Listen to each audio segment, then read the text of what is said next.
and we'll also get started with our first question. So, could you introduce yourself and talk about your role? I guess your role being literally everything on this project, but yeah, My maybe a little role bit of is too background. many things, too many things. Yeah, so I'm Grog. I'm a solo developer, typically doing art and code on almost any project I do. Solo developer is a bit of a misnomer because I also, I'm not a musician, so I usually work with musicians for projects. But yeah, I'm doing pixel art on my own. I'm doing code on my own, just because that was the easiest way I found I could make a game. So I'm in Canada. I'm doing this as a hobby. I've had stints of trying to do it a little bit more seriously. Unfortunately, COVID kind of coincided with the times I was trying to do things a bit more seriously, so that messed things up a bit. So I started streaming this past few weeks and doing Game Slice kind of as my jump back into things. And this is also a great opportunity for me to kind of, keep me honest and back in the game dev scene. So this is kind of my return, I guess I should say, if that makes sense. Yeah, absolutely. So I noticed that there's immediately this option here to remap controls. Um, I cannot guarantee how effective or functional it would be, and I would caution you if you're fine with default, not to touch it. It okay, probably works fine. I can't guarantee that. If you know where to delete GM save files though, and you change it and you break it, you can just delete it and start over. That's fine too. I do in fact know how to. So this was this made with GameMaker Studio version 1.4? This would be 1.4. Oh wait, no, actually, okay, no, this is actually two.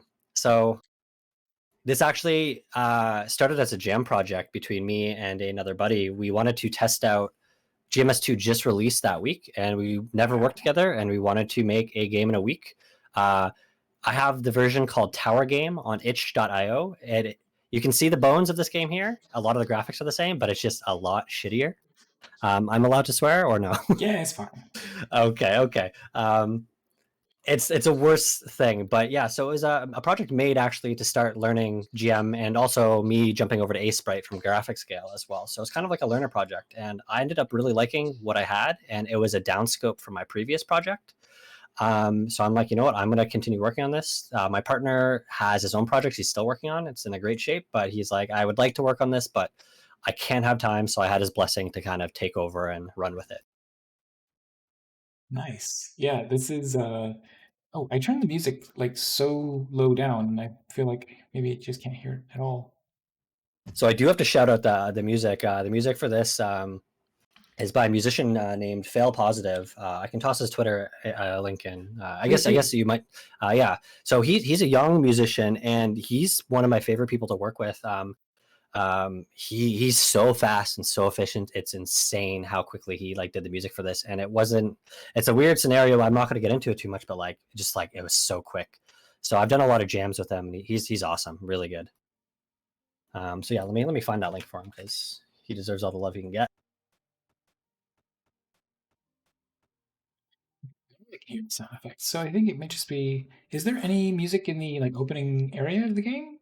It's ambiance, like it's like a kind of haunting slow thing, so it might be a bit quiet, but it is there. So Okay. master, you'll have to bump up music if it's a bit too quiet. Yeah, you know what? We're just gonna crank both of these guys all the way to the top, and then we'll just do Yeah, all of our adjustment in master. I always There recommend we go. doing a little bit less sfx because it's kind of grating. Sfx are kind of temp stuff. It's not the best sfx. The music shines much more. So Okay, cool. Um, yeah, I mean, so did you? Burrito Eclair is making the comment about the art looking like Pico 8 NES. Are you using any specific palette for the artwork? yeah, so fun fact, my first real project. So I've been doing game dev on and off. Oh my god, I'm already starting with such a long roundabout answer, but I've done game dev since like literally like the year 2000 with like RPG Maker for PS1, and I would always start and quit and like get frustrated, and like I'd make crappy art, I wouldn't be happy, I'd make crappy games, not be happy, and it just nothing clicked. But in my first serious stint of game dev, where I started actually making progress, one of the biggest things I discovered was, oh my god, art is so much easier to do if you use a palette. Mhm. And I found a really popular one at the time, DB32, on I believe it might have been actually probably Pixel Joint. And fun fact, later on when Sprite was released, they used DB32 as their default palette. So a lot of people asked, they're like, "Oh, you're just using Sprite's default palette," and it's like, nah, I was using that like years before Sprite existed. So Um, I thought that was kind of fun. But yeah, I love DB32. It's such a good palette. My 3 biggest projects all use the same palette, and they all have their own distinct looks, despite only using 32 colors. Nice. I got my butt kicked on that. I didn't even like clear when I cleared 1 floor and that was it.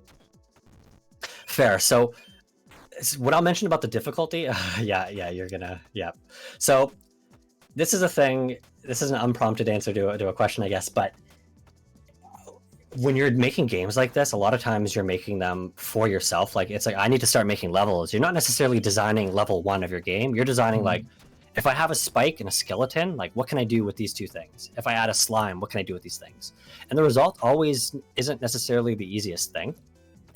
So this set of levels wouldn't necessarily be world 1-1 in the game. It might be, the second level, the third world, or whatever, zone, whatever you want to call it. So it skews on the hard side.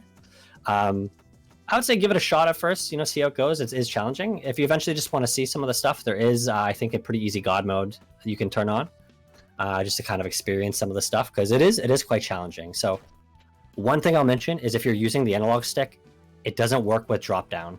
So only the analog stick or keyboard, or the D-pad or the analog stick does work. There we go. I was using an input system. I was using one when I didn't really understand input systems at the time. I now actually use an input system developed by a very...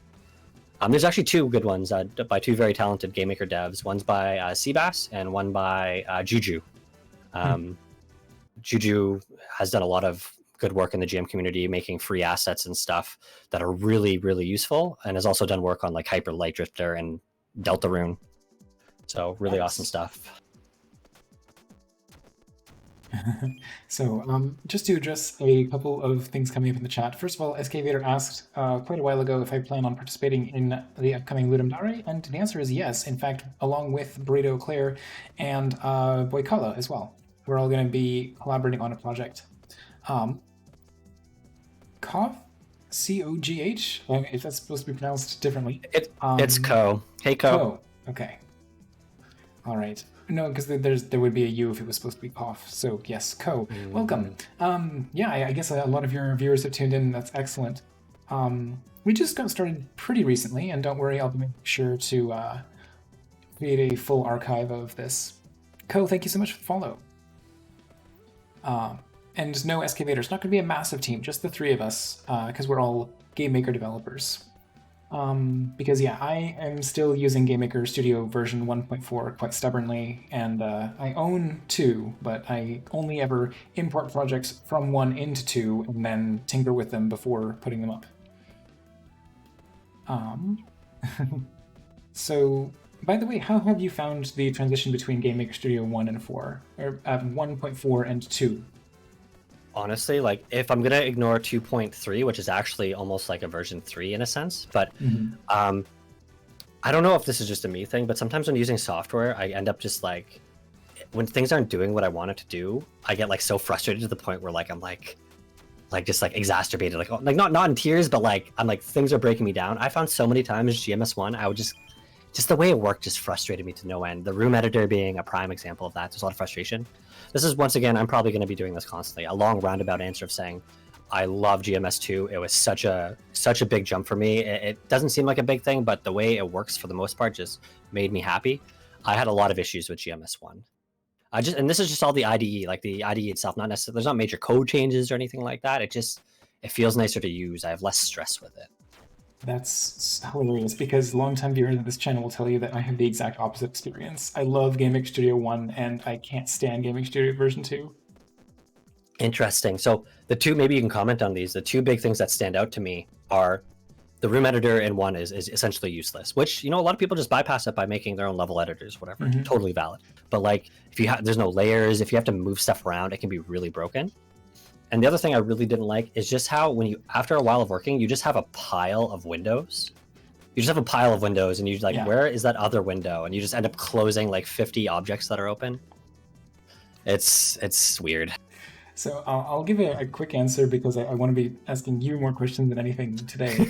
But basically, that cluster heck of windows, I love that. I love the Mm, feeling of like, okay, this goes over here, and this goes over here, and this goes over here, and then I'm working on this, and okay, I've solved that problem. Now let's close that. Okay, now I'm back to this because I'm always working through a problem iteratively, right? Like, I need to make some change to this enemy code. Well, okay, I'm gonna open up the enemy, and then I'm gonna open that event, and then I'm gonna open the subscript that's called from there. So I'm just like popping everything open in a stack, and then closing it all down as I go. So I love that. interesting. Um, Okay. Now, and I feel then like you can do all of that better in 2, but like you said, we don't have to go deep into that. But it's really good uh, insight. and then the other part of that is the level editor, which I agree is really rough around the edges. I'm lucky to work on very simple games, which don't make use of layering very much. But yeah, moving stuff around is a huge pain. Like unless you literally want to control A, move everything. I agree. The level editor is a huge shortfall. I've had to write my own hotkeys to mitigate long-standing Yeah, errors in the engine. fair enough. And I summoned Fail Positive, actually, the very talented musician, as mentioned, who did the Nice. work on this demo. So, hey, Fail. Yeah, I just saw hello, Phil Positive. Welcome to the stream. Um, so yeah, there's a couple of comments about like yeah, one version 1.4 felt outdated. Excavator is referencing a highlight that is actually available on the channel of like my some of my grievances with the UI in version 2. I'll Um, have to, I'm actually curious. I'll look that up. If anybody wants to link that or somehow, I'd love to see. Not right oh, now, I but after can. stream, obviously. Yeah, yeah. And you know, consequently, I'd love to see what your workflow is like in version 2 because I feel like I'm just hitting a wall with like this is clearly, you know, people want this people consider this an improvement.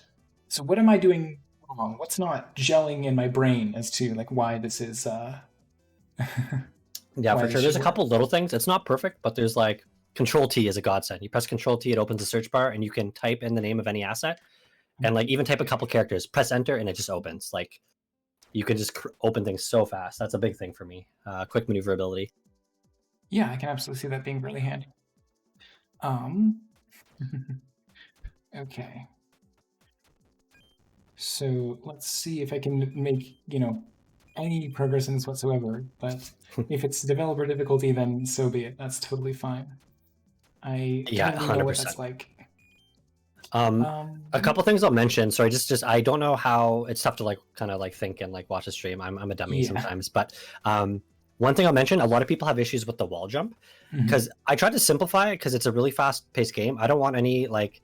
It's a bit different than other games. I don't know if you picked up on it, but jump does not matter at all on the wall. The only thing that matters is your input direction. I So see. if you press up, you go up. If you press down, you drop. If you press forward towards the wall, you climb up. If you press away, you jump away. Okay. Jump literally has no input on it. And in fact, I think jump is the equivalent of pressing up. So you'll actually get less directional momentum away. Interesting. Okay, so SK Vader has clipped my reaction to the Game Maker UI issue. Awesome. I'll give that a Um, watch later. okay, so yeah, that's very helpful to know because, of course, I have my own implementation for how I wanted to do um, wall jumping in my game, so I'm naturally expecting things to behave that way, even though it's like, hello, different game. And there's kind of some standards, and I'm still torn on me breaking it here, but I found it feels really nice, especially because the game is so like it's very tight. Like there's not a lot of like it's fast, I guess is what I mean. Um, so there's definitely a learning curve with the movement a bit. Yeah, I can see how you're like if you just sort of hold forward, you kind of like mantle up things really quickly. Yeah, exactly. So if you hold forward, it does it after a bit of a delay, and if you Mhm. tap it, it does it immediately. So you can kind of like do things a bit faster. Right. Floor number 5. We're breaking records here. Ooh, I love it. Okay. So let's move on to our next question, though. Um, which I will pull up because holy cow, trying to focus on something like this. Right. Yeah. So what was the inspiration behind this game? The motivation. Yeah, there were Um, sort of like the inspiration. Like, are you drawing yeah, from anything in particular? yeah, very, very much so. So, obviously, the first thing I kind of already mentioned is it's like it was just like a fun thing. Like I want to learn these two projects and like I want to jam with this guy. So that was the first thing. Mhm. Like let's just make a fun game. We both like platformers, so that's how we got into that. And kind of the idea we came up with was like, content is such a big thing, making levels and whatever, that's all tough. So I guess the two main inspirations, the two specific games were like, what if we took like Mega Man, classic Mega Man style obstacle course levels, like single screen challenge levels, um, and then mixed it with like kind of Castlevania gameplay. So like you have very limited attack options. They're not always the best choice, but you can get like weapons and power ups. And then combine that with like, your modern roguelike, which at the time I had really started to enjoy. And they're a lot easier than making a level based game, like something with story or whatever. It's much easier to just throw a bunch of levels and time together. Yeah, so those are like the three main things. And then like some little tidbits of inspiration is like, after we came up with this ninja character, like I was like, I want his jump to feel like how Fox from Smash Brothers Melee works, which is to say stupidly fast. So he does have a really tight jump, a really small jump. He's got a little hang in the air. But then we kind of designed around it with like, you can hang in the air by doing your slash or the flash, so like you can actually adjust your jump and get a little bit more breathing room as needed. So yeah, those are the main things I would say. Yeah, I think it's like yeah, I'm definitely feeling the sense of claustrophobia that Poe mentions, of just like it's very everything's really like tight and cramped, but of course it's very intentional from the sounds of it. Yeah. It's just also really punishing. Yeah, it is. And believe it or not, like some of these levels are the dev modified easy levels. So for example, this level I actually modified it for game slice. I did another easy pass. These 3x1 bricks used to be like 3x2 or 3x3, and there was no jump through platform, and it was obnoxious to get around anywhere in this level. It felt really bad. So I feel like this is a bit better, but like there's still work to do. Like I don't have to use these 8x8 tiles. I could use entirely 4x4 tiles across the whole way. Like the jump throughs are 4x4. I also have solid 4x4. So there's still work to do. But like, yeah, it is relatively intentional. Now, some levels might eventually have like take up the full screen, but I really like the aesthetic of like you're climbing this tower, you're seeing the spooky outdoors. But that's yet to be seen what route will be gone with that. Yeah. All right. So what was the actual development process like for the game? So you mentioned that you started out in GameMake Studio version 2, just trying to like see sort of like, I guess, push the engine and see what it's like to develop in version 2. And then you sort of ended up building on it from there. Yeah, exactly. So just basically continued straight on from the jam. I don't recommend doing that. I've learned a lesson since then. Always kind of start over with lessons learned from the jam project and like kind of port it forward. But yeah, honestly, I'm a very like I don't plan things out typically, and I've started to do that more now as I've learned more. But I'm very much the type of person who's like, I do, the way I describe it always is I do art until I hate art, and then I do code until I hate code, and I just cycle that back and forth. So polish and code and art, that all goes hand in hand. Like as I'm making the game, the whole game is a vertical slice essentially. I'm very rarely whiteboxing things, at least back then. I think I'm more leaning towards a bit more whiteboxing, but I'm very just like, well, I want this to look cool now, and because it impacts how things feel when you have, graphics and effects. They do matter. So I usually do those hand in hand. Is there some way to not be on fire anymore? No, fire is really bad right now. The biggest punishment of it is that you can't flash while doing it. It's really bad. It needs to be nerfed, but I haven't addressed that yet. So yeah, definitely one of the most unforgiving elements. Okay, now I know there's a sort of combination of techniques that I could like jump, slash. Oh, okay, there we go. Just like jump, flash. And... Oh, I see. Yeah, getting up from that secret, the hidden room. Yeah, no, I was a bit torn on. Sometimes I do like. Oh no, okay, that's okay, that's okay. So one thing I'll mention is there's extra doors on some levels that if the rate increases, the more the tentative term for the red currency is Fiend Essence. The more Fiend Essence you have, the more likely a door to a Fiend Essence shop will appear, where you can get some relics that like kind of upgrade the way you play. There was one on the previous level, but you can keep an eye on those for the next time. Okay. Is there? Yeah, someone's asking if there are cycles to the moon. So the initial idea was that the Fiend Tower is basically like almost like an adventurer's playground, and it appears on the full moon. It'll probably be at this point retconned. I guess it's not done, so it's not retconning to be like a blood moon. It'll appear on the blood moon and basically just appear randomly on the planet somewhere, and then like it basically summons adventurers to it. So probably always the full moon, but it's that is an interesting idea, and if it somehow is more interesting to the gameplay, it's something that like my initial idea might be worth foregoing for the sake of something that could be more visually interesting. But as of right now, the lore idea is it is related to the full moon. Oh, right. So, did you have anything more that you were going to mention about the actual development process in the game? Yeah, so the main thing I'll mention where it's at now. My process for games has been like to bypass the thing of like I try not to rely on motivation. I try to rely on just like habits and like just like I'm just gonna work on this discipline versus motivation. So I try to avoid jumping ship on projects because it's very easy to get excited for new projects. My one rule is if I ever abandon a project, it's for something smaller in scope. Mm-hmm. So this one technically was my previous game. It is on hold. I do plan on finishing it, but I actually have another game that is. It's weird to say it's smaller than this because it is now bigger, only because it's much further along. Um, so yeah, this game is like tentatively on hold, and I've done a bit of dev on it recently, but it likely will not be my next release. Um, yeah, it's just I had never actually shared it with anybody, and it's something I come back to, and I'm like, you know what, this is a demo, like this is fully playable. Like, why haven't people really played it yet? So that's what I did for this game slice. I'm like, you know what, they don't need to see the project they've seen before. Let's do it. Let's do a different project this time. So Yeah, sounds good. Um, yeah, I mean, I was also just about to ask, like, where you see like development on this game going. Well, you're switched over to Brewbreaker Agnes, right?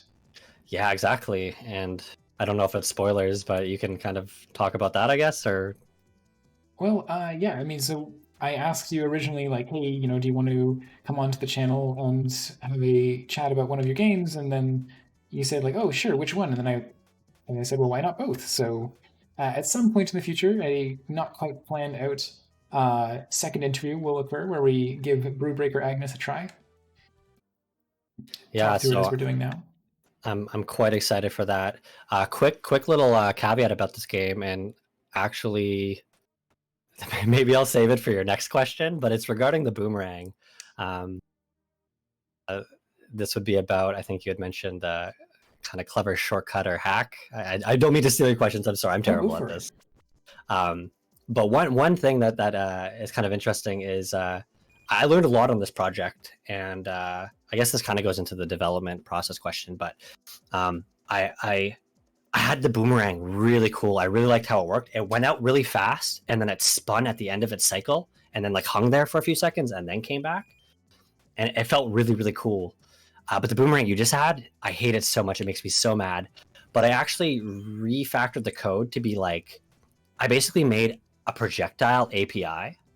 So I can be like projectile create boomerang, and then I can give it a bunch of properties that make it behave in a certain way. So like I can take any weapon and be like, this weapon's now on fire. This weapon now has like this property. This weapon can be picked up again. So I can kind of create projectiles for the player and the enemy really easily. But I never really fully figured out how to port the very much hard-coded spaghetti code boomerang to like this API. It's not impossible. I just never got around to doing it, and it just hurts me to see you use this boomerang that I used to love polish-wise just be like really unsatisfying to use. I had so much trouble with just this jump here because it's Okay. like it's not quite enough to wall jump back and forth. Okay. You Yeah. No, I can't see. mantle. Yeah. Oh, you can mantle up. What? Okay. I don't know what I was doing wrong there. And so there's a couple techniques I refer to. One is the long jump. So one is I'll teach you. Sorry, the one is the triple jump. I call it Yeah. triple jump because you jump, you wall jump straight up, and then you flash straight up. Yeah, and I've had to do that in a couple places. Yeah, and it's one of those things where like this should be taught like on its own. Like this screen here with no enemy should be a tutorial screen that forces the player to do this at some point, probably with some like indication on what you can do. I do plan on having like a level segment that teaches you like here's what you can do, but not require the player to do it until they get some mastery of it. So in each section of the run, the idea would be that there would be sections that are always hard coded to like reinforce that you know what you're doing. Like you're not going into this section blind. But right now you can kind of get screwed by like you're not a developer who's made this game, therefore you can't do this platforming challenge to even just progress the level. So yeah, 100% that is not great. And then the other tech, there's a couple other pieces of tech, but the other big one is I call it the long jump, and it's where you jump, slash in the air to get a little bit of extra horizontal movement, and then flash forward to get even more horizontal movement. And there's some like cool things you can do with that. There's some like advanced jumps you can get, some like treasure you can get that way. I'm not fully realized in game yet, but there's some good spots where it's done. Yeah, so I can jump, attack, and that because I still carry forward my horizontal momentum just a little bit. Yeah, it's not Honestly, much. yeah, so that one of the main things I would love to see is if some of the controls were put on the bumpers instead. Yeah, so if you want to test it out, I'm pretty sure. Yeah, I'm sorry. Am I allowed to read chat questions or Oh, answer go chat for it. questions, or Of should I wait course, for of you? course. Yeah, Burrito mentioned that asked if the fire ankle biters are just scaled down sprites. Absolutely. I'm not adverse in most cases to using any sort of sprite manipulation, as long as it meets certain requirements. Like it's like for example, the player's jump is literally sprite rotation. I Yep. tried to hard code it, but um, I'm like, no. So I tried to hard sprite it, like sprite it itself, but I'm like, you know what? It works just fine by just rotating the sprite. It's quick enough. It does what it needs to do. Sorry, did you? Yeah, I was saying if you want, it's probably fine to remap some of the stuff to the bumpers. I know what you mean. There's like a lot to be doing at once, so feel free to give it a shot. It didn't seem to react when I was interacting with it within the menu. Okay, fair enough. Like when I pressed something to remap the like attack or something, it ended up just saying like waiting for me to press a button, and then I could only press Z on the keyboard for it to Right. listen to me. So if anybody has also out there has been an amateur at Game Maker and like hoped for an easy solution on the asset store, I'm using Input Dog, I think, in this project, which a lot of Game Maker assets are like you still got to know what you're doing to use them. They're not like just like plug and play. And I was a bit too newbie to really like implement this and understand it. So I think I got it working, but it's probably not. I was not in full control of what it was doing at the time of development of this. I've learned how to manage inputs much better, where I don't have to be like, don't use the analog stick, for example. Like here's another one I watched another streamer play at EGLX at Game Slice, where it's like, how do I get out of here? And this is literally where he stopped playing, and it hurt me to do it. If you want to practice this without the skeleton, because I don't like that skeleton being there, you can just left click on the skeleton, and I think you'll kill him. That's great. If you Yeah, like don't, yeah, 'cause I was trying everything, and like because I know that the way to do your sort of triple jump is to jump up a wall, but there was no wall I could jump up, and the fact that he was just attacking me the entire time, like it makes sense for the combat encounter that you're having in there, but then when you're trying to just get back out, yeah, it's it's tough. not quite right. It's too much. Like I can do that room. I think it's just a jump and a flash, but once again, everything I do is second nature. It's as you've said, it's dev difficulty. It's I don't like that encounter, especially early. So I guess that brings me to the question of if you have all these levels built out and you're sort of like randomizing the order of them, have you considered just like switching to a sort of pre-scripted version of the game, like even just a sort of fixed seed, so that players could say like, okay, if I play, I can play through the levels quote unquote in order, and after that I could randomize them if once I've got like some sort of mastery of the game. Yeah, that was a consideration. I had considered like doing like in my head it was like actually called NES mode, where it's essentially just like I'm stitching a handcrafted version of the game in. Um, what I had even debated was that like I don't know how I actually came to this or if I decided what it is, but this is all just like I think this is around 2015 I was working on this, but one idea I had as well was to have like a short version of the game that's like NES style where you're going through kind of like some Castlevania levels. And then that's when the tower kind of does some weird mischievous tower thing where it's like, oh no, this is changing everything you know about the game. Now it's random, it's shifting. It's kind of like, I guess, spoilers, some of the Castlevania games have these moments where like everything like something you thought you knew about the tower changes, and now you're like, oh, what's happening now? So I debated having that as a side mode or as kind of just like an aspect of, just like a side mode or something built in. Yeah. Oh, so wait, how did you catch on fire in that level? Did you In which catch on fire? level? The one of the saws. Were you on fire there? I don't think so. I think I just Oh, it might have been had bad blood. timing impact. Yeah. Okay. Yeah, so that challenge there is almost like fake difficulty. It's like it's funny because like I see people mess that up, the jumps, but it's like if you're in the right spot, it's like the jumping between the towers is literally the It's input is left, automatic. right, left. Yeah, it's like not right. So I got to work on that a bit more because I mean, I guess it should be challenging, but because it's like optional stuff. But um, the best way I can say is all of these are just tests. Like I have these mechanics made out. What happens if I divide the room like this? Well, if I divide the room in half, left and right, like what happens if I put flame traps here and a skeleton? Like what? It's like putting these mechanics together and seeing how they play is essentially Hmm. what I'm doing with a lot of these levels. And some of them are successful. I think this level's okay. It's a bit waiting. It's a bit much sometimes, and the bottom bit I think is probably too difficult. But it's fine. But yeah, a lot of these are just trials. Like what happens if I do this? Oh my gosh.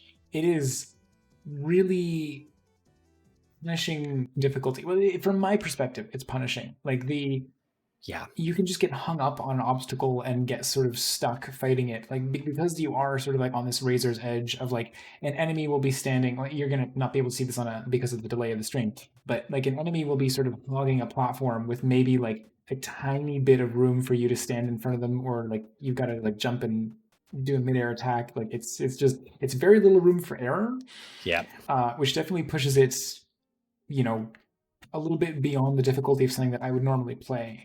But 100%. it's Yeah, the best. Sorry, go on. I didn't really have much more to say there, but go ahead. Okay. Yeah, the best I got, like I said, I'm not happy with it. If you want to maybe have more fun with it, because like it's not. Some people are like, no, I don't want to do any cheats. I want to play it the way it's meant to be intended. It's like you Mhm. can't play this game as intended right now. Like there's a lot of things I don't like that roguelikes do that this game does. Like what, like you've gotten like a handful of items. Like okay, so you literally just got like one of the sickest drops in that saw level. You got the knife, which is my favorite weapon, Mhm. and you got the double jump boots, which is going to help you a lot. And then you died, Yeah. and that's not fun. So I would recommend. I think you just right click yourself, like literally the player's mask. So Yeah. one will show the mask, and then the other click, whether it's right or left, will make them invulnerable. You won't know that you've done it, but it Ooh. does it. The other thing I Well, believe is if you press 1 or 2, you'll start accumulating gold and fiend essence. well, um, I middle clicked and killed myself, so there's that. oh, so okay, so middle click is the one that kills any actor entity. That it counts for Okay. you. That counts for bosses. That counts. That's just like I don't want to. I don't want the skeleton. I just want to test this encounter. Get out of Mhm. here, skeleton. Okay, so pressing one So and two don't do anything. that what unfortunately might be turned off in this build. That's annoying, but that's fine. I'm always torn on things like this, whether to leave those in. I didn't. Well, Game Slice was a very last minute thing, so I didn't think too much about it. Mhm. I left some things in because people aren't likely to click in an action platformer game, whereas people Yeah, accidentally press buttons, and I didn't want them to press some debug hotkey that I break something and crashes the game. of course. Um, so game could work well with secret side rooms that test more niche skills.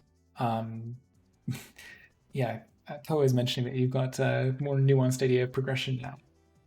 Yeah, so that was one idea that I wanted to do. I wanted each floor to actually have side rooms. So like you Mhm. might instead of a portal here, there'd be a door, and that would take you to a hallway. And maybe you can just keep going, or maybe that door, yeah, would be something like a challenge room. Um, yeah, like I said, eventually, like I'd get there when I'm actually designing levels for like I said, the difficulty of this is probably like even probably too hard in some places for what I would imagine the final zone of the game, where you're like just you clear through these final levels and you're at the final boss. I Mhm. think this is either just right at best or too hard and frustrating at worst. So even knowing that these if these were the hardest levels of the game, I wouldn't be happy.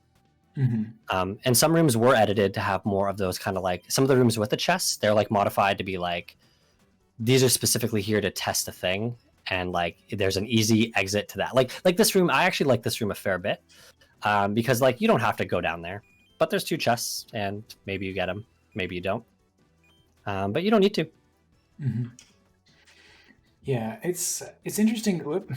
Okay, I guess I don't have to kill these guys. The thing is that I don't know if I'm just unlucky, but it seems like the shops show up so infrequently that like if there's supposed to be items in production and stuff in this game, I've just yet to experience it. You know? They should be. I don't know if it's 4. I think it's randomly between 4 to 6 levels in. I'm not sure. Let me teach you another piece of advanced tech here. It's probably too late based on stream delay. But one of the things I added in is I don't lock your direction in the slash. So I actually call it the tornado slash. You can strike in one way and then tap the other way, and you'll actually spin and like hit the other way. And it's a really nice way to like quickly kill those zombie spawns. Oh, I see. Yeah. Yeah, so there's little things like that that I kind of like, that make things a little bit easier. They're not solving the root of the problem. Okay, so on this level, there is that locked door that will open once you've cleared all the enemies. So it's a bit lame. I think right now I have it so that like, oh, it makes you backtrack through the level, but like backtracking through this level isn't a challenge. I should just put it where you're going to be, essentially. So that's the thing, is I thought that was just decoration. I didn't realize that this actually opened up. Yeah, fair enough. So once you beat it, there won't be anything there, which makes it even less standouty than it is now.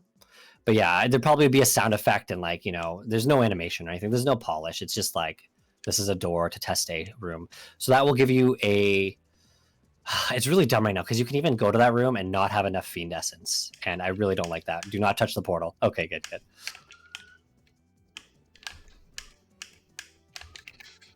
Okay, so you're healthy because of the cheats, and you get to see a shop. Ooh, the halo. Okay, so you tap up to buy. Yeah. I mean, you're delayed. You probably already. We are on a surprisingly like. Oh boy. Wait, am I cheating? Was there a reason I'm not taking damage? I think you right clicked yourself, which makes you immune. Oh, okay. By the way, I would just play like that. By the way, it'll let you showcase some more of the items and stuff, which like I would like you and people to see, because yeah, my biggest thing with roguelikes, I hate games like Isaac and like Gungeon, where like I know people love these, I know they get so much fun, but you have to get rolling first. Like, why can you get to a shop and not afford something? Why is it so far along to get an item or an upgrade? Like, let players have some fun right away. And this game does not do a good job of that. It's too tough to get to that point. All right. So this game is a huge exploration of ideas. It could be spread over way more hours. Could be boring to level design, minor variations on a theme. I think that, yeah, like as Poe mentions, I would completely agree with the assessment that I think it's an incredible foundation of like ideas and the whole system, like the platforming system and the character controller, like it all feels really solid, and the artwork's really polished, the music, as you said, is really pumping. So yeah, everything about it is a solid foundation, and I would really love to see, where you could take this if you wanted to refine the sense of the like how the progression and the difficulty were to work.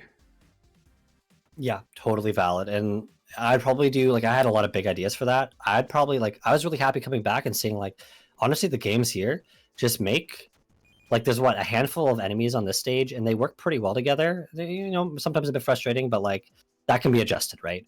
If I just make another handful of enemies, like 3 to 4 enemies, and I do that 3 to 4 times, I know that's oversimplifying.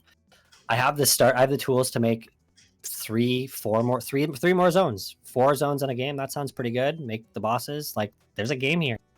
I just need to make it, spread out some of these ideas, teach some of the things better, make it a bit more forgiving, balance the health bars, because like it's not fun to take, too many hits or whatever. Like even people mentioned like, why does the slime take a couple hits? And what, it's fair. Like, why does the slime take too many hits? And even then, I balance that down for Game Slice. I take them down from 3 to 2.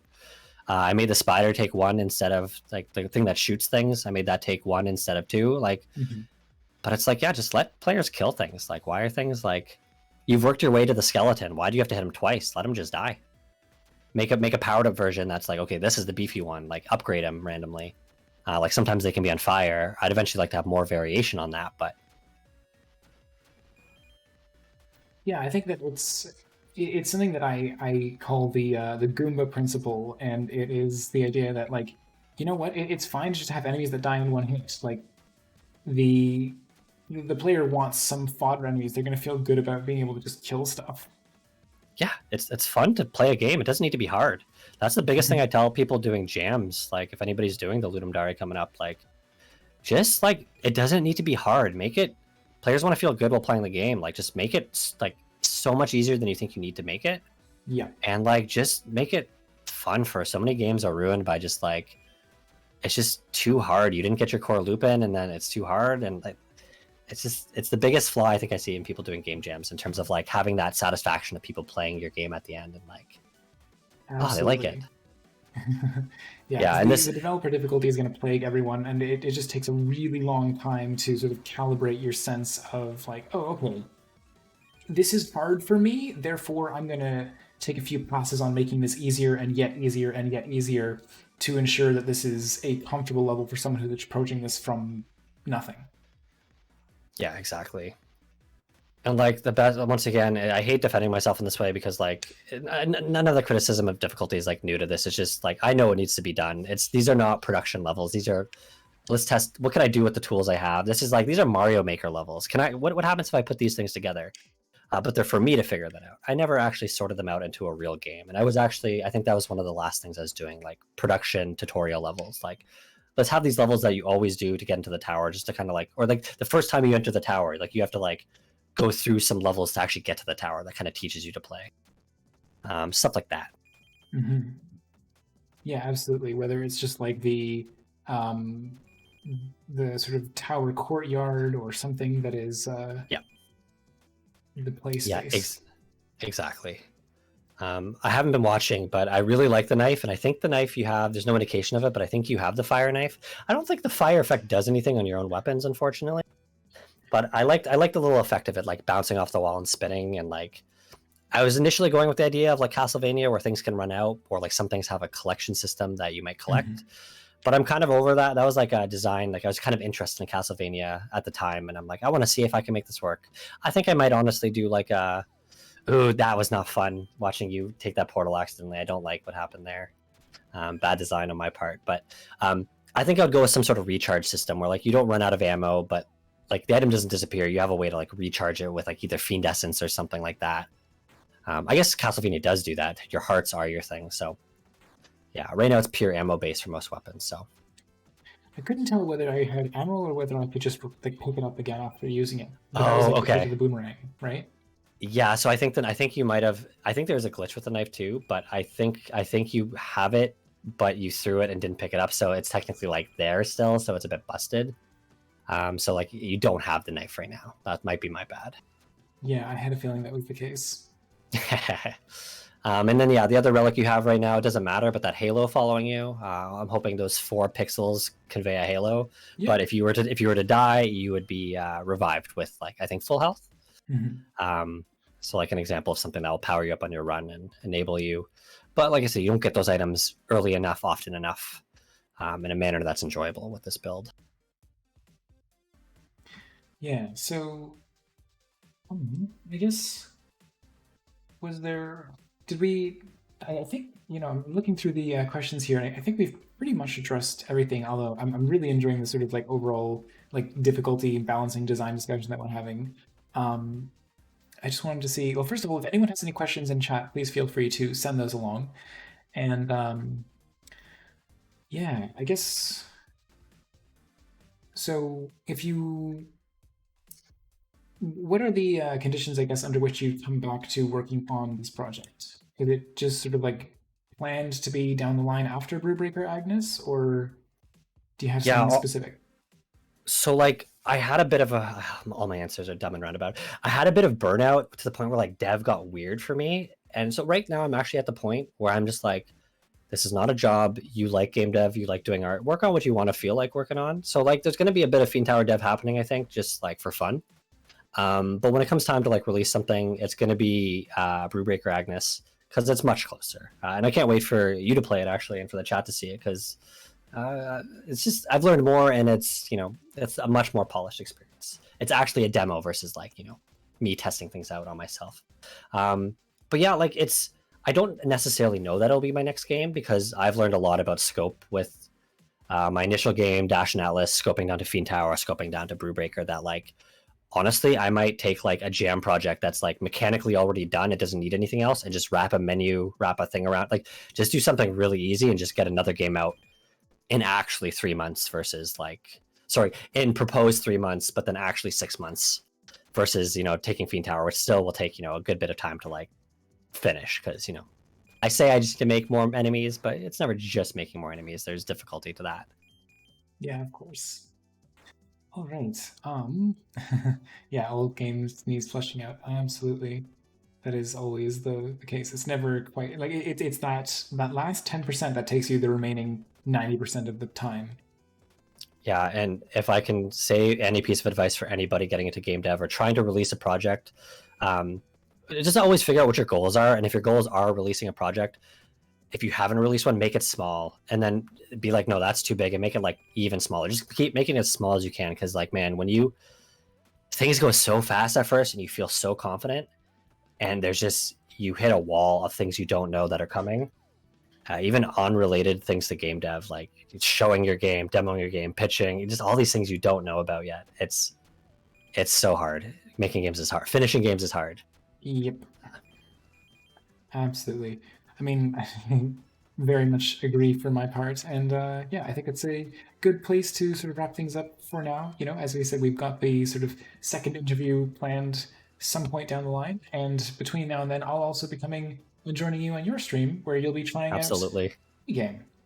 I can't wait. Honestly, like I'm excited to meet new people and like especially people who are local and especially people that I have weird. I still think that 10mg conversation was a really weird coincidence. So that's funny. I'm just excited to just like, I'm like, let's just chat. I don't care about Feed Tower. No, I do. This is actually really cool. It's nice talking about this and it makes interesting problems. But at the same time, I do want to ask you questions because it's very interesting. Yeah, so I'm very much looking forward to that. Yeah, and I will do my best to, fill out the feedback form based on my play experience here. But is there any specific questions that you have for me, just while we're here and live? Yeah, honestly, no. I think anything else will just lead to like essentially another stream of content. So I think we can save that. But yeah, like I said, I do look forward to chatting again. I think that'd be super cool. Absolutely. All right. Well, thank you so much, Grog, for joining me on the stream here today. We have another stream planned immediately after this one, so I don't want to keep them waiting. We're going to uh, close things down on Fiend Tower for now. But yeah, thanks again for sharing it. With me, with the stream audience, and yeah, looking forward to our conversation sometime soon. Awesome. Really appreciate it. Thanks so much. All right, talk to you later. Good night. Bye. Bye.